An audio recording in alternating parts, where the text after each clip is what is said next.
Welcome back to the Mindful Business Podcast. Today I'm joined by Jennifer Blenkinsop, an occupational therapist for over 30 years. She's also completed courses in things like breathwork, sensory intelligence, field guiding, and more. Jen started as a client of mine, and like me, she has a passion for well-being and intentional living.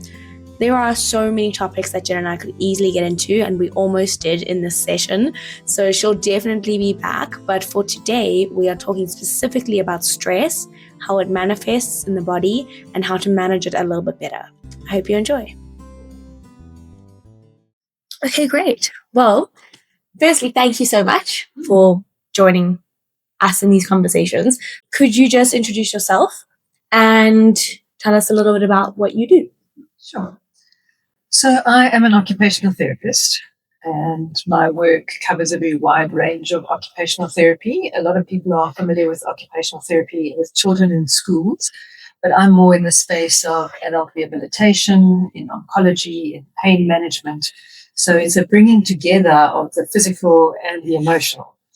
And when the minute you're working in that sort of environment, you realize that a person is a whole. The wholeness of a person becomes much more obvious. And so that is the one part of what I do. And then the other part is moving with that into our everyday space. And so there are ups and downs, and there are challenges and there are difficulties. But those things will play themselves out in our physical body as much as they will in our emotional body. Yes. And so I have a whole other side to my work, which looks at well-being and flourishing of the whole person in normal life circumstances, with the ups and the downs and the goods and the bads in it.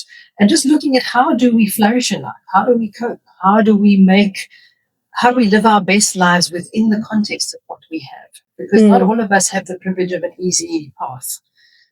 Most of us don't have the privilege of an easy path. Yeah. And so it's how can we be our best despite the path and within the path that we are walking? And they all look so different too. Your path is different to mine, is different to someone else's. Yeah. So it's not a one solution fixes everything kind of thing. It's very individualized. Absolutely. I wanted to ask, the whole name of the podcast is Mindful Business Podcast. And I was struggling initially to try and decide on a name because there's so many things I want to talk about it. And same as what you said, you deal with it in a whole. It's not just these individualized experiences or these individual spaces that these conversations and issues are taking place. So I landed on Mindful Business Podcast, and I wanted to ask you, when you hear the phrase mindful business, what would that mean to you? If you're trying to create a mindful business, what would that look like in your particular experience? I mean, that's a really interesting question, because I think the essence of mindfulness is presence, awareness and presence, not struggle, not judgment, allowing opening. And I think that a lot of us in our small businesses get so bogged down in the detail and the day-to-day and the trying to be financially competent, trying to make sure our admin is good, trying to make sure our clients are happy, trying to make sure our marketing is good. In all of those things, we sometimes lose the presence in the very moment. So mindful business for me means being present in every aspect of your business and allowing growth in those aspects, but not beating ourselves up when it doesn't go to plan. It doesn't go well. Yeah, I think that's exactly it, is that we get overwhelmed by all the little things we need to be doing and some of the bigger things we need to be doing. We stop being present in the experience of what it is, what our goal and our dream was to begin with. I think that a lot of people start businesses, and then a couple of years down the line, they have a moment of where have these past few years gone? I can't really remember the experience. You remember, like, when you're planning this business you want to launch or this idea that you want to bring to life. I think we're very present in the planning of it. As soon as it kicks off, we start getting distracted by all the day-to-day things and the challenges. We stop taking moments and saying, I'm here, I'm at this point, and I'm so proud of myself. Or that was an interesting week. Let me reflect on it. You stop being present in the experience of the dream that you're actually bringing to life. So I like that. I think that that's cool. Mindful business, just being present in it. In the context of our work and the work that we do, or the work you see with people that you engage with, how does stress manifest itself? I know it's quite complex, so we can take this slowly. So I think stress is an amazing thing, and I want to start off that being a human is an most amazing experience. We have an incredible body. We have incredible emotions that allow us to see life not in black and white, but in color. If we take the color out, life, I mean, it can be beautiful, but really Slightly less, yeah. Yeah. And so when we look at stress, we need to look at what does it do to every part of our cells, and why do we have stress? What is the benefit of the body's stress response? I mean, stress is just it's sort of tension or strain in our circumstance that affects our body. You can't always control what your circumstance is, but you can certainly control how you respond to your circumstance. Yes, I've heard that a lot, is that you can't control your reality, but you can control your response to your reality, or your understanding of it. And for that, you really want to understand what's going on in your body and in your emotions with when we have this stress situation, because stress is not always bad. That's the first thing that's super important to accept. That was the first thing that I wanted to ask, because the first thing you said was stress is amazing. And I don't know anyone who would probably say that. I think inherently we view stress as stressful and stress as negative. But you're saying that it doesn't always have to be bad. No. What do you mean by that? I mean, stress is mostly an opportunity for growth. If you think of exercising, say, for example, and you exercise your muscles. Yes. Sometimes there's stiffness after that muscles, but that after you've exercised, but that stiffness and that workout is creating new muscle fibers and growing muscle fibers. If you didn't have a little bit of stress there, the muscles you wouldn't grow. And I think one of the things we want to do is we want to separate what is suffering and what is stress. Okay. Stress is an event or something that happens that can be an opportunity for growth. Right. And that can be an opportunity to develop resilience and take a new course to become creative, whatever. Suffering is when we have a negative response to that stress. So we can choose with stress whether it goes in the direction of suffering or whether it goes in the direction of growth. Say we're talking about the growth. How does that look? Growth, stressful growth. How does that look and feel for a person? So I think for that, let's go into a little bit on what the stress response actually is. Yes, please. How we experience this, the body experiences the stress response, because it starts there. If you have a stressful event, the stress usually comes as a sensory. It's a sensory experience. You get a fright.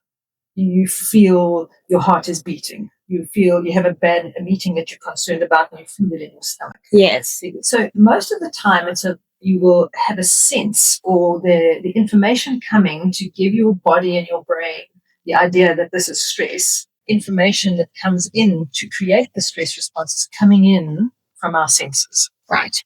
Then it travels up your spinal cord from whichever sense you're working with into the emotional center of your brain first. So spinal cord comes into the limbic system or the emotional center of your brain. From there, it then disperses into different parts. Your executive, which has of your brain, which needs to make sense of this whole thing and interpret what's going on. But before it even gets there, you have a whole body response. That is what's part of your autonomic nervous system. So autonomic nervous system is a part of your nervous system that is involuntary. It's like your breathing. Your heart is beating. It's just default. It's what happens involuntarily. So once information comes up into that emotional part of your brain, it kicks off a whole cascade of events.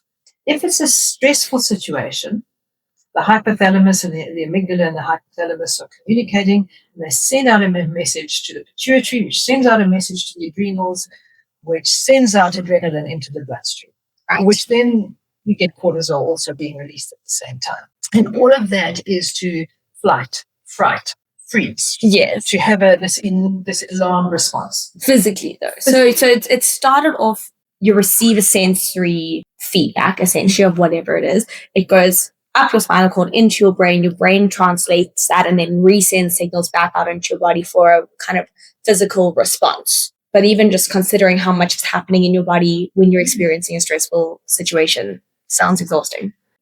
That sounds quite primal. How does that look in a stressful environment where you've received an email where your life's not actually in danger, and you're having this intense physical response to an email or a confrontation, but it's so different from that primal instinct to the context in which a lot of stress is happening nowadays. Is there a way to lessen that response, knowing that our lives are not actually in danger, or is that just inherently how we're going to react to any stressful situation?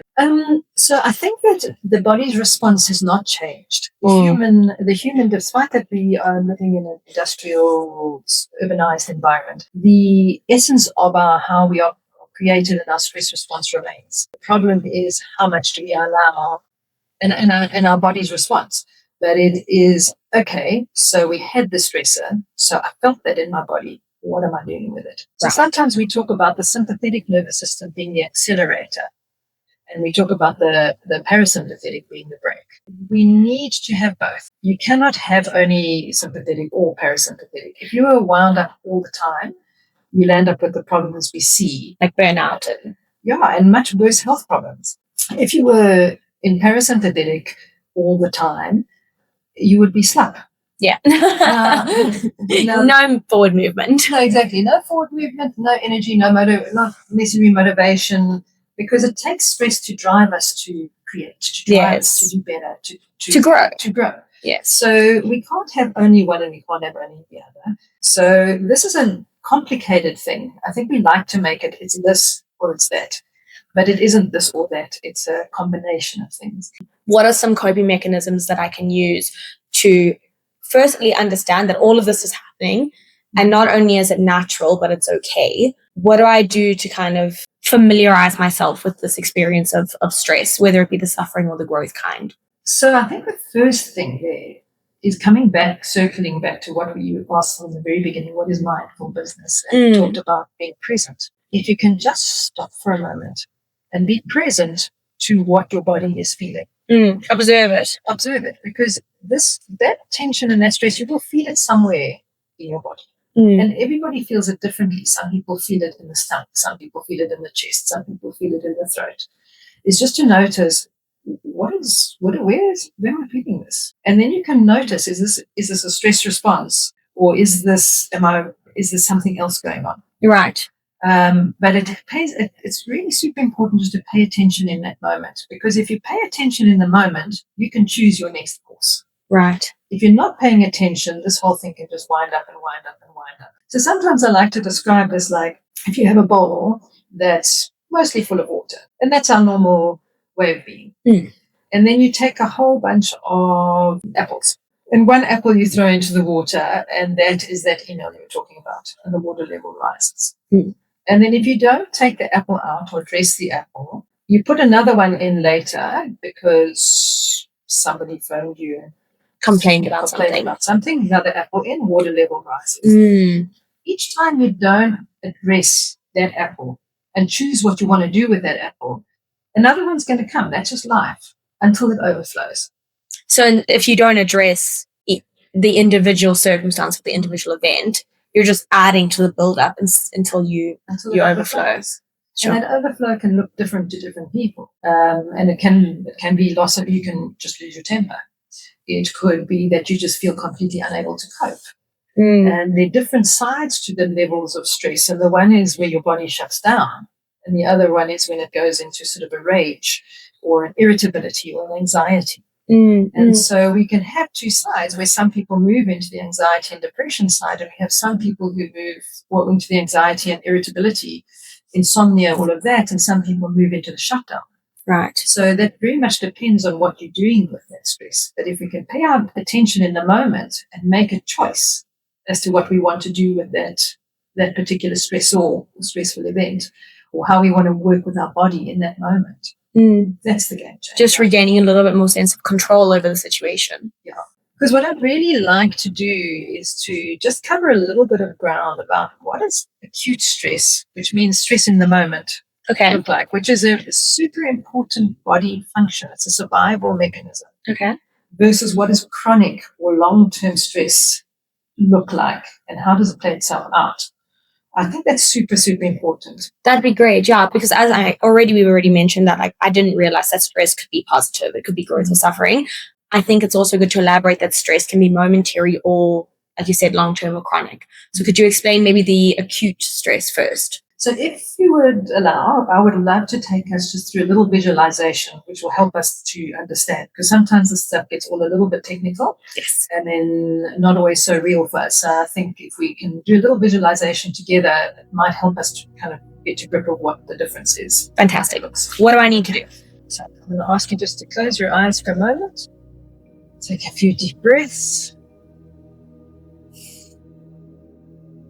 And I'd love you to visualize a landscape. But this landscape is a flat land. It's dry. Perhaps there's some cracks in the earth from that dryness. There's just one or two blades of grass still sticking up. It's hot.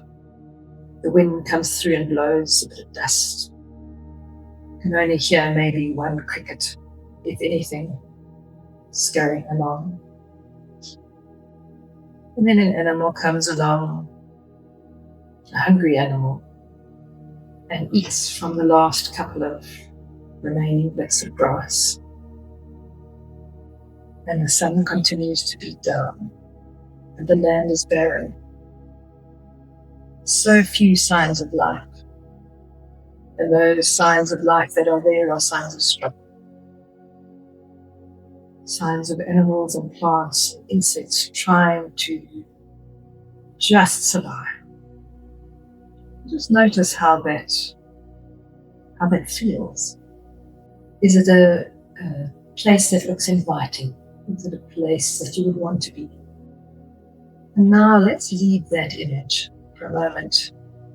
Let's just take a few deep breaths so that we can leave that one behind. And let's now imagine that you're walking in the most beautiful tropical forest. In this forest are huge trees. Underneath the huge trees are ferns and vines. There's a beautiful pool with a waterfall. There's moss. As you look around, you see some lilies on the water. You can smell all the fragrances of the forest floor and the trees.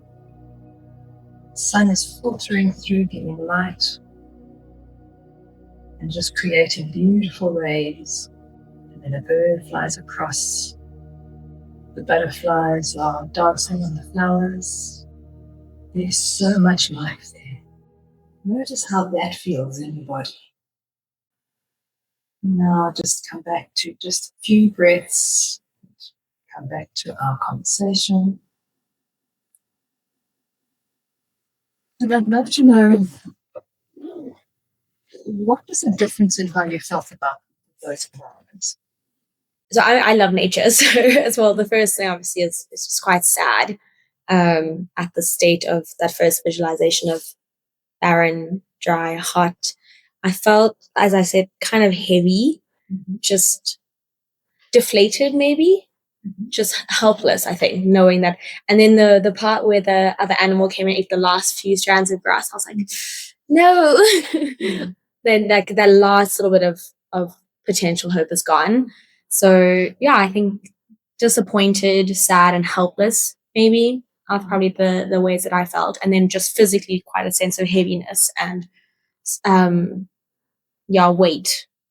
And then a couple breaths going into the other one. And as you were speaking through the forest, and particularly when you mentioned the sun rays, I felt lightened, kind of, you know how also again, I'll sit in the sun and kind of defrost on a cold day or something. You just feel a little bit rejuvenated, a little bit livened, and optimistic.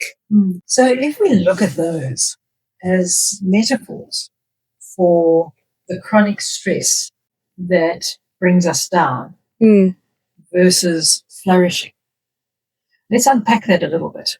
Okay.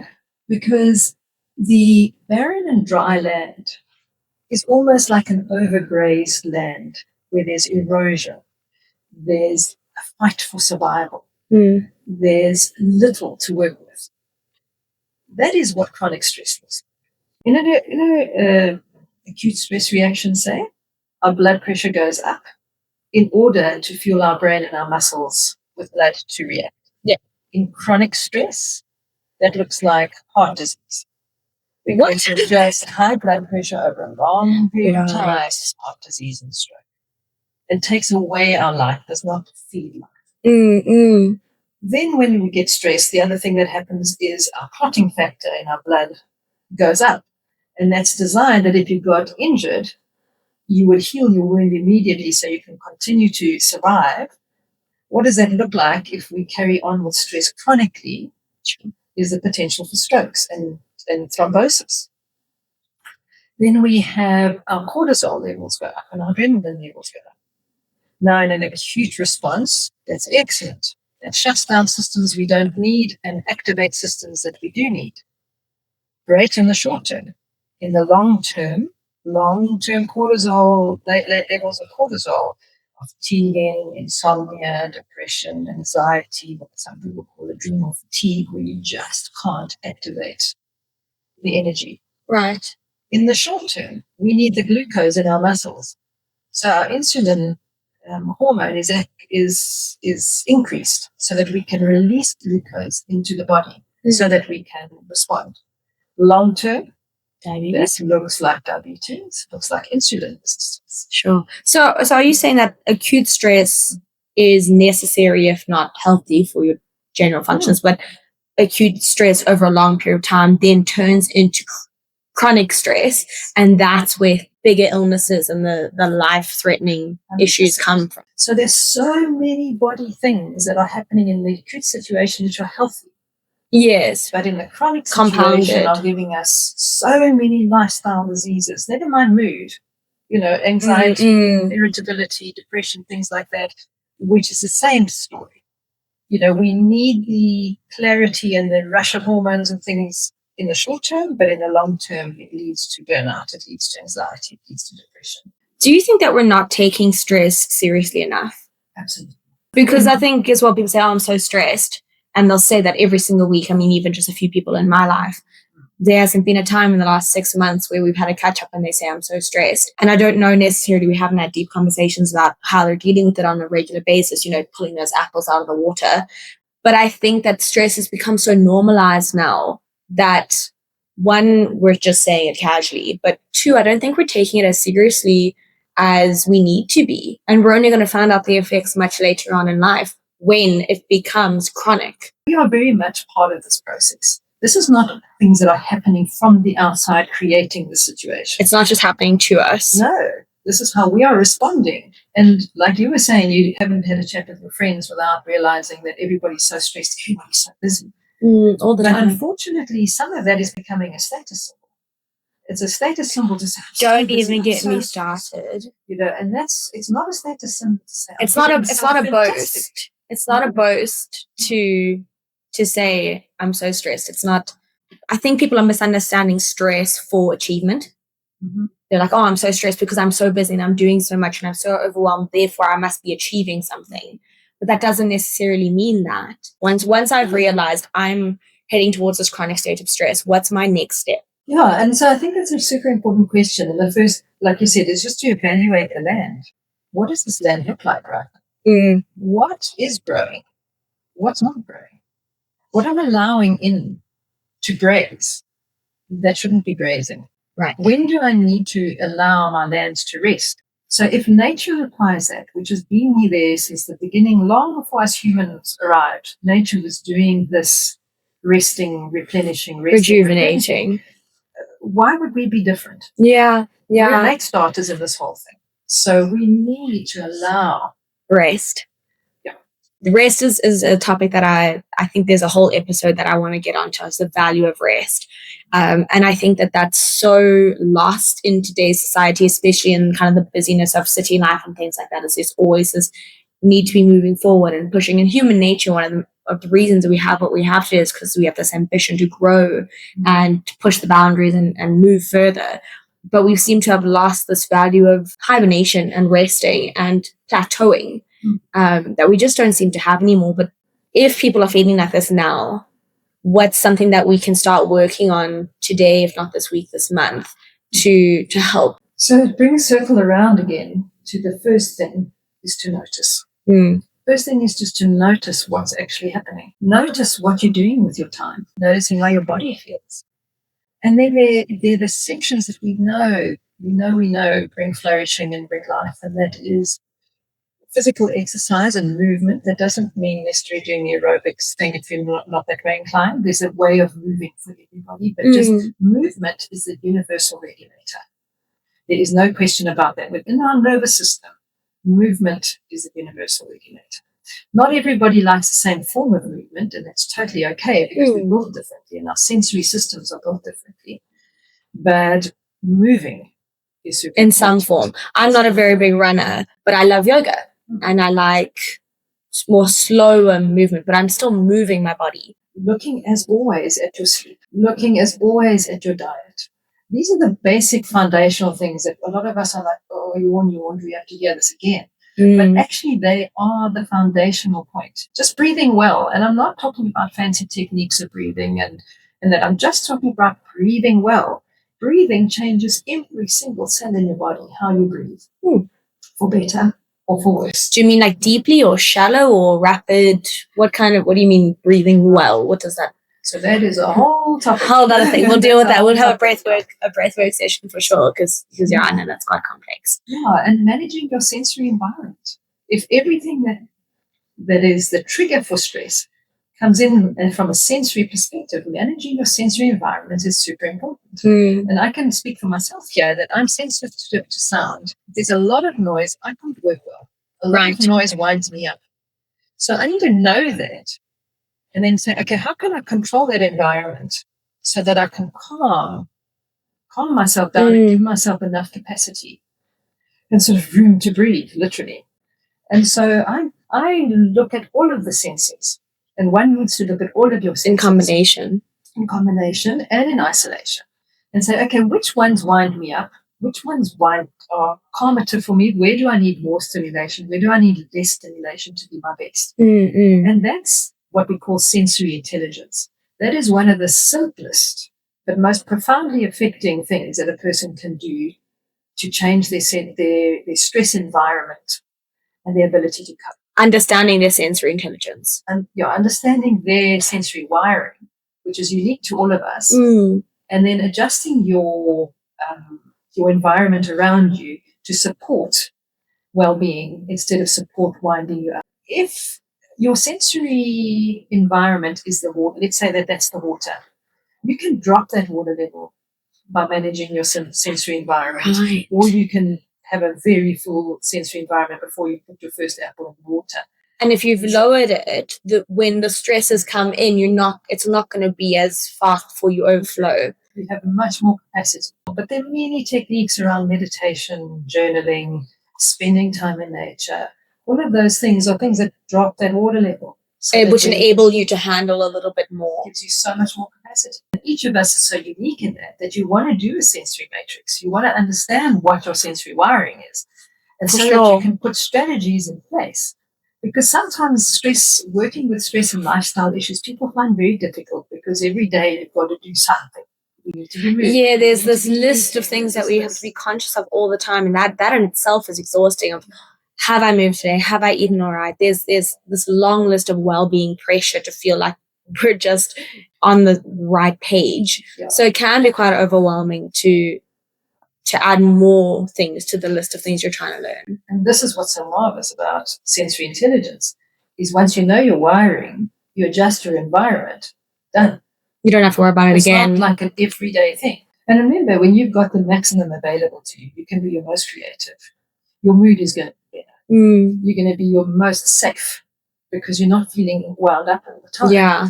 Everybody has something that they can do to manage and to improve their capacity and their sense of well-being. Is there anything that you want to round off on saying, or anything that you feel like, based on the conversations we've had so far, is just left pressing? So I think probably the most important thing is that we all have a choice in this.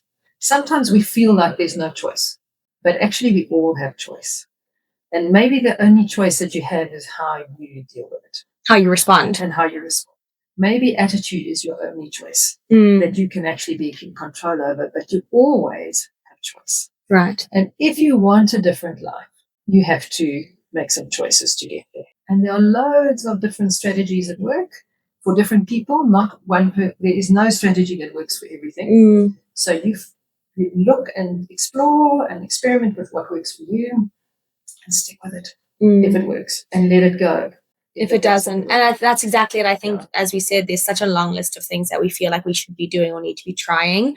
And if you try everything all at once, it's just overwhelming. If you try and manage your diet, your sleep, your exercise routine, things like that, all within 1 week, I think you're going to get overwhelmed. And then that's not going to help you reduce stress. It's just going to add stress to your life. So I think being patient and trying things in smaller doses first, being patient and being willing to change things too. So trying something, trying another sleep routine, trying another setup. If it doesn't work, not beating yourself up about it, not getting too worked up about it, just saying, okay, that didn't work. I tried it. We'll tick that off and then I'll move on to the next thing. So that in an attempt to try and solve our stress, we're not adding more to it. Exactly. And circling back to where we started, being present is where you start. Being present is where you start, because you might not notice a dramatic something with one night's sleep or a small change. But if you're present and you're aware, you can notice the subtle little shifts. And lots of subtle shifts makes big steps forward. 100%. Amazing. Thank you. Thank you so much. I really appreciated the chat. Thank you for listening to the Mindful Business Podcast. If this resonates with you, please follow along, share it with a friend or a family member who you think could benefit from it. Leave a review, a comment, a question.